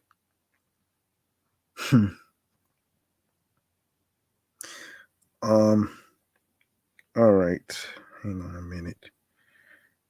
Okay. Did I cover everything? Oh, hang on a second. Two more things I need to cover, actually. There's two more things I need to cover. Hold on. Hold on. There's two more things. that I need to cover. Um, all right.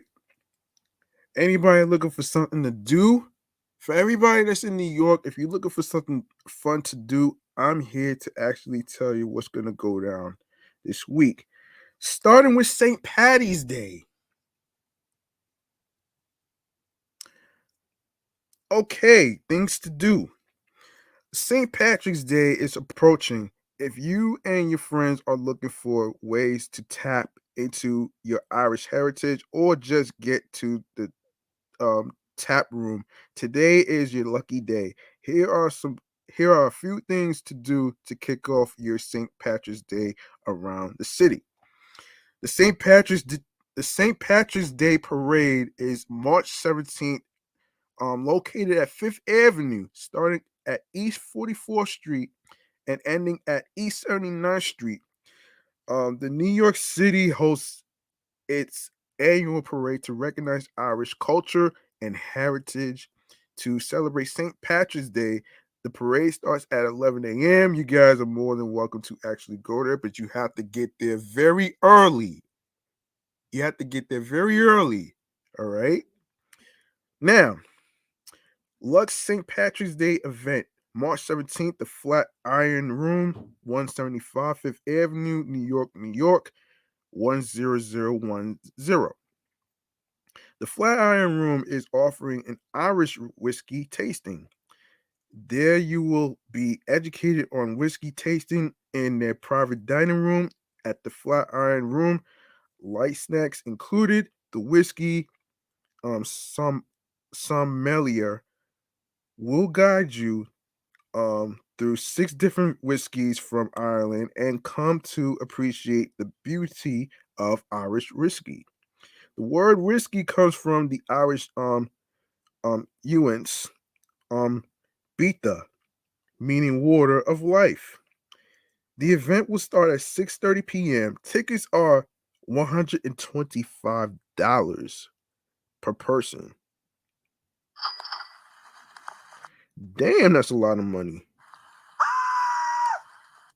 Casual whiskey drinks with friends. March 17th, the Gray Mare, 61 2nd Avenue, New York, New York, 10003. The Gray Mare is owned by Tom O'Brien,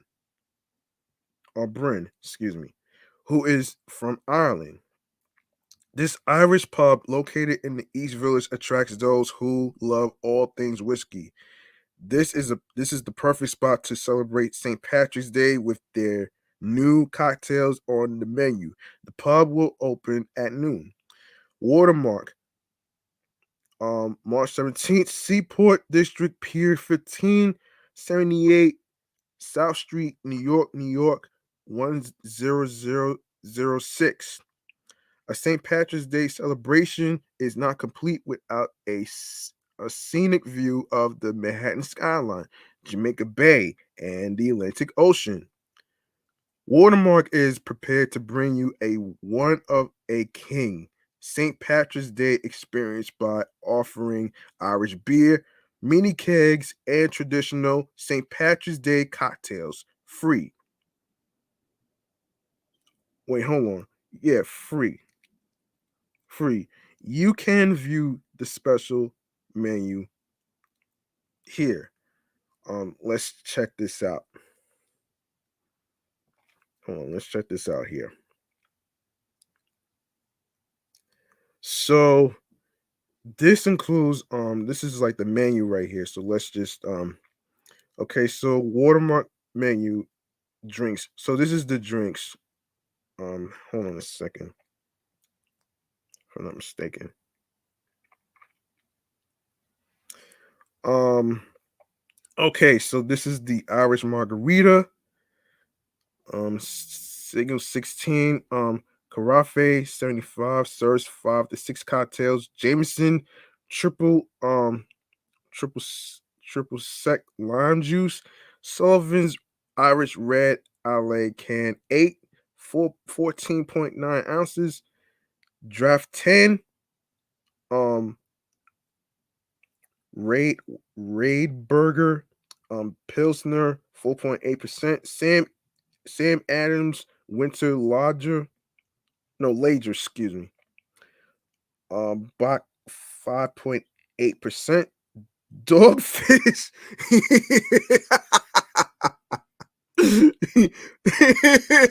Dogfish. Oh shit. Dogfish head. Oh man, Dogfish has 60 minutes.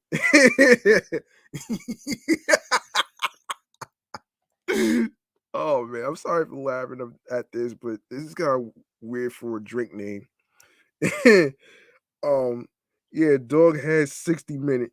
Guinness, stout 4.2%. F stout number one, stout 6.7. Mini kegs, 5 liters, 75. Bitburger Pilsner 4.8%. Um, um, Reisdorf 5%. Prefix or a La Carte. Prefix 40. Select one from each section. Starters, beer battered crispy onion rings 14 on 14. Spinach and artichoke dip 14. Crispy potato wedges. Um Corned beef and cabbage sliders 4. 17. Guinness mustard. Um um Mains is bangers and mash 20. Pork sausage, mashed red potatoes, brown gravy. Guinness pot pie 20. Lamb and beef, bland English peas, fresh herbs, puff pastry, corned beef brisket 20. Grilled cabbage, braised carrots and potatoes, grand mustard. And for dessert, Irish soda bread cookie 3. Irish coffee 16. Jameson coffee sugar fresh cream. Now, under the beer battered crispy onion rings is the Riracha aioli. Riracha aioli. So there you go right there. I think the S is silent. Um I think the S is silent right there. So yeah. Yeah, I think the S is silent. So yeah. So there you go right there. Okay, Magic Hour Rooftop Bar and Lounge at Moxie Times Square. March 17th to the 20th, located on Moxie Times Square, 485 7th Avenue, New York 10018. The Magic Hour Rooftop Bar and Lounge at Moxie Times Square is the place to be. The rooftop bar will host the ultimate St. Patty's weekend party. The event will include DJs Loras Kansara with ramen and will start at 4 p.m. Tasca Specials, March 17th, located in 505 Columbus Avenue, New York 10024. In honor of this year's St. Patrick's Day festivities, Tasca, located on the Upper West Side, will be serving an array of Spanish and Latin specials. These specials include empanadas verde filled with green vegetables and cheese arroz verde, vegetarian green rice with spinach, parsley, and green peas, ninos and invelto, corned beef, ropa vieja, and stuffed cabbage. Mariscata and salsa verde, shrimp scallops, mussels, and calamari, which is squid, and a green Liston white wine. Additionally, Tosca will offer their Irish whiskey, um, Tullamore Dew Green Stack, and the Lost Irish Whiskeys for $25. Next, Bubby's March special, March 14th and 17th, located on 120 Hudson Street, New York, 10013. For St. Patrick's Day, Bubby's will be offering a holiday menu that features some of the island's most popular dishes: green eggs and house smoked ham for brunch, lamb shepherd's pie. Wait, wait. Am I reading this right?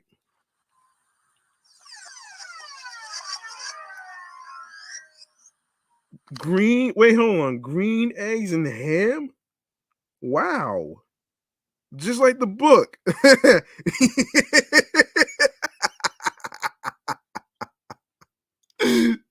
Oh man. Wow. Wow. Yeah, so yeah, so yeah, green eggs and ham. No, green eggs and house smoked ham for brunch, lamb shepherd's pie, corned beef, and cabbage for dinner.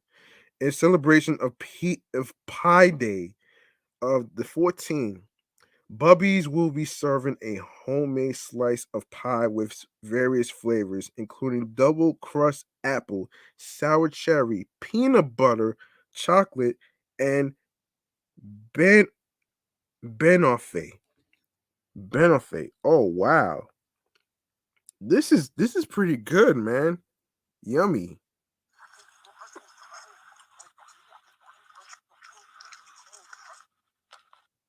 Okay, so Pierce Turner, the next place. March 17th, Joe's Pub, located at 425 Lafayette Street, New York, 10003.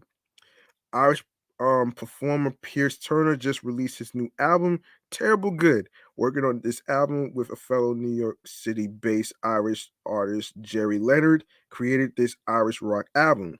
In celebration of St. Patrick's Day and the album's release, Pierce Turner is performing at Joe's Pub with an all-star band, including Jerry on guitar, Tony Shanahan on bass, Patti Smith, and Yuval Lyon on the drums, David um David Byrne. Of course, Summit one Vander oh, excuse me. Summit one Vanderbilt. Okay, March 16th through the 20th, located 45 East 42nd Street, New York, 10017. This immersive art installation will celebrate St. Patrick's Day with a mix of holiday inspired drinks, treats, and activities.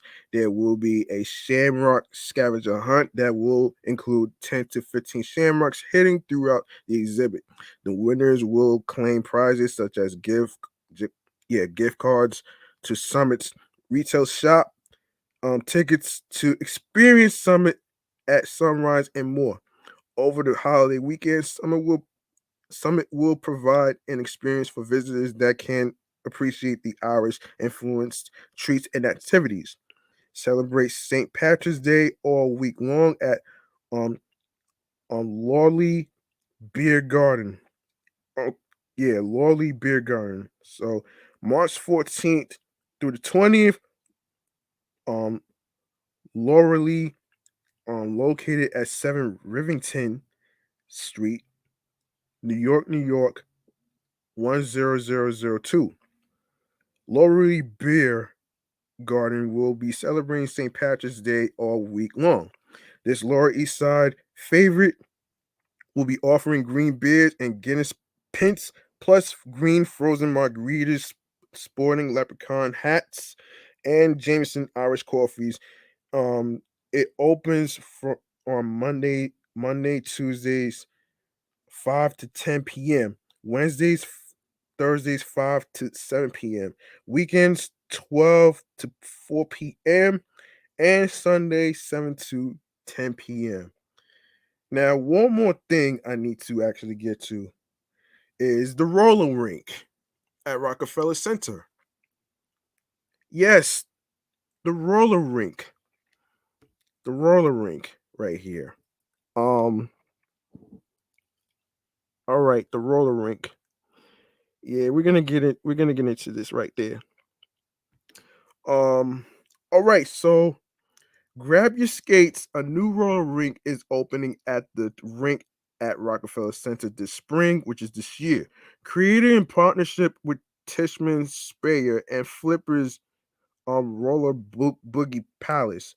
The rink will bear the Flippers name and is the latest element in Rockefeller Center's campus-wide redevelopment.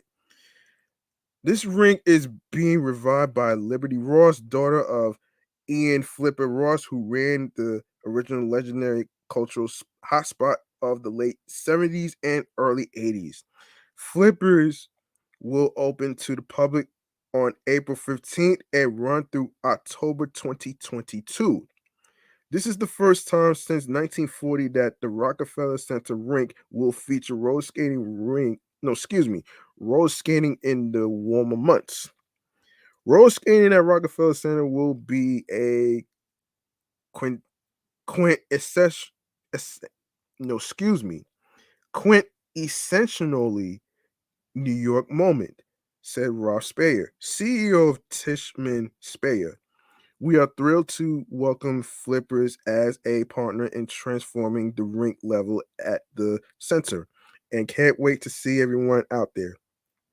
Our goal is to build world class spaces where everyone is welcome, spaces where connection and self expression roll free without judgment or prejudice, explains Ross, co founder Flippers Roller Boogie Palace. End quote.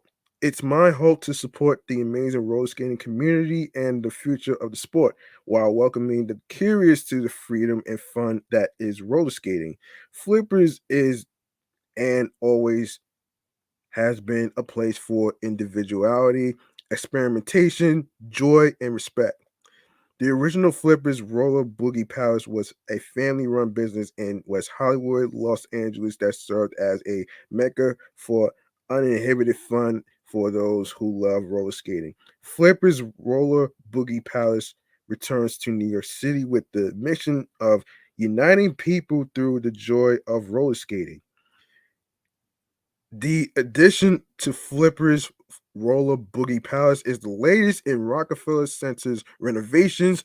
The opening of the roller rink coincides with a reopening of the rink level following extensive work to restore it to the vision of the original architects. The rink will serve as a grand entrance from the plaza and channel gardens, and the glass doors surrounding the rink restore the ability to walk in and out and view skaters in the plaza while filling the indoor rink level with light and air.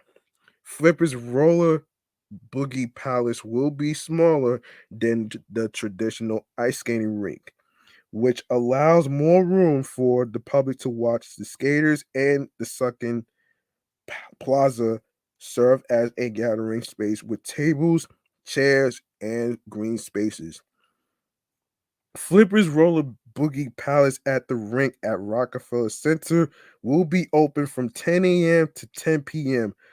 on Monday through Wednesday, 10 a.m. to 12 a.m. Thursday and Friday, 8 a.m. to 12 a.m.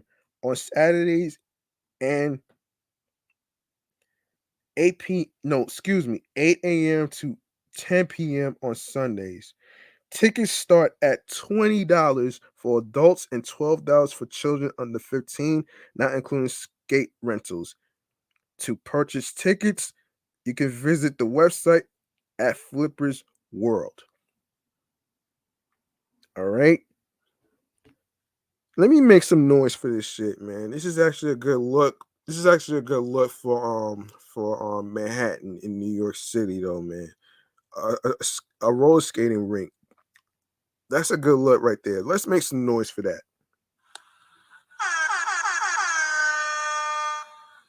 Yeah, there we go. All right. Now that's how you end an episode on a happy note, man. And that's why I had to do it though, man, because you know what I'm saying? Um I had to do it though, man. Yeah, so the roller skating rink at Rockefeller Center, as I said, of course, you can go to the website. Um, you can go to the website, which is Flippers World. Hold on a second. Let me get the website right. Um, yeah, this is Flippers World. This is the website right here. You guys may not know what this is. This is the website right here. Um, this is Flippers World right here. Yeah, this is Flippers World. I don't think you can see it. Yeah, Flippers World. This is where you can purchase your tickets. This is where you can purchase your tickets and stuff. So, you know what I mean? Anyway, man, that's been a good episode of episode 127 of this podcast right here. You like what you heard in today's episode? Feel free to make a charitable donation to support this show. Doesn't matter if you have a lot of money or not, and you don't have to break the bank to do all this stuff. So, you know what I'm saying? It's all about doing what you can, and whatever amount of money you are comfortable with will be appreciated. All right. So there you go, right there. Now I'm not gonna do the podcast free game mechanisms today. I'm going to do the last segment of the day. This has to do with where you could listen to the episodes called Stream Choices on the Go. And you guys know what this is, man. This is all about where you can actually listen to the episodes and stuff like that. And for the most part, I'm gonna fill you in. But first and foremost, let's get to the social media handles. You can follow me by 17 Live, which is G Money Stacks, Queens, New York. You can also follow the podcast on Facebook and Instagram, Off the Meat Rack Chainz New York podcast, alongside with my other episode, not my other episode, but along my other shows, which is Excellent Fun Vibrant Podcast. I just did episode 18 in regards to the MLB relief. Make sure you guys check that episode, and along with previous episodes that's posted onto the YouTube channel page of Excellent Fun Vibrant Podcast. Make sure you do the same with by following Meticulous Vile Juice Podcast on the gram and the YouTube channel page as well. So I just did episode 55 on there. Make sure you check that episode out along with previous episodes and stuff. So you don't miss a beat. I am actually on the gram as well, which is G Money Stacks 555 in Queens, New York on there. And make sure you turn on your notifications, folks, so you can see me in action, so you can actually, say hi, comment in the comment section of the Instagram live feed, and of course the YouTube live feed as well. So yeah. So here we go. We're gonna get into where you can actually listen to the episodes and stuff. So, and also if you have any questions for me, any topic ideas, what's your thoughts and talks about today's episode or any previous episodes of the topics that was discussed, you have an opportunity to actually leave me a voice message on Anchor. So what you want to do is you go to the link that says Linktree/G Money Stacks 555, and you're gonna see the name of the show, the name of the podcast. You're gonna click on it, and it's gonna take you to a page on the Anchor website, and you're gonna see the name of the show. You're gonna see Spotify, more platforms, and you're gonna see the word message on there. You want to click on message. And make sure you download the Anchor app too. Make sure you download the Anchor app too, so you can send your voice message on there, your thoughts and talks, your opinions, all that good stuff on there, man. If you have any questions, Of course, you can leave that there, or you could DM me at my Instagram handle, which is gmoneystacks555 in Queens, New York, and of course the email. I'm gonna pull up the email real quick. Let me pull up the email real quick. Of course, the email is in the Instagram in the Instagram contact right there. So it's off the meat rack Chainz New York podcast at gmail.com. All right. Now, if you have any questions, you want to be a guest on the show, a guest co-host, you want to talk about topics, whatever it is with me, I'm all yours. So the floor will be yours right there. So you have to let me know what day you're gonna be available and all that other stuff. So I got you, man. Off the meat rack Chainz New York podcast at gmail.com. All right. There you go. Um now the there's gonna be a list of there's going to be a list of audio streaming platforms that I am going to actually inform you where you can listen to the show, and you have to download it onto your iPhones, your Android phones, your your iPads, your your Android tablets as well. So, the list goes like this. Like I said, Anchor. We are on Audacity, Audible, Audioburst, Amazon Music, Breaker, Castbox FM, Deezer, Listen Notes, Moon FM Podcast, Player FM, Pocket Cast, Podbay, Podfriend, Podopolo, um, Podorama, Podcast Index, Podcast Addict, Podchaser, Podverse, Reason FM, Spotify, Stitcher, TuneIn Radio, Google Podcasts. Don't forget to give a 5-star rating to Podchaser, Podfriend, and of course Spotify as well. A 5-star rating. And also make sure you don't forget to listen to Off the Meat Rat Chainz New York podcast episodes on Radio Public, iHeartRadio, the number one app for music, radio, and podcasts. And last but not least, the YouTube. What you waiting for? You go on the YouTube. Make sure you grab the subscribe button. Press the noti bell so you can be reminded of when the show goes in the air via live stream. More video content, upcoming episodes, previous episodes. Leave a like and a comment along with the episodes and topics. Make sure you share the episodes, share the videos from YouTube to your social media handles. Make sure you share the episodes, download the episodes, which helps the show grow. Make sure you tell a friend to another friend. Share the podcast and the link that says Linktree slash G Money Stacks 555 on there with the audio streaming platforms on there. Make sure you share that with your husbands, your wives, your boyfriends, your girlfriends, and your friends. All right. So there you go, right there.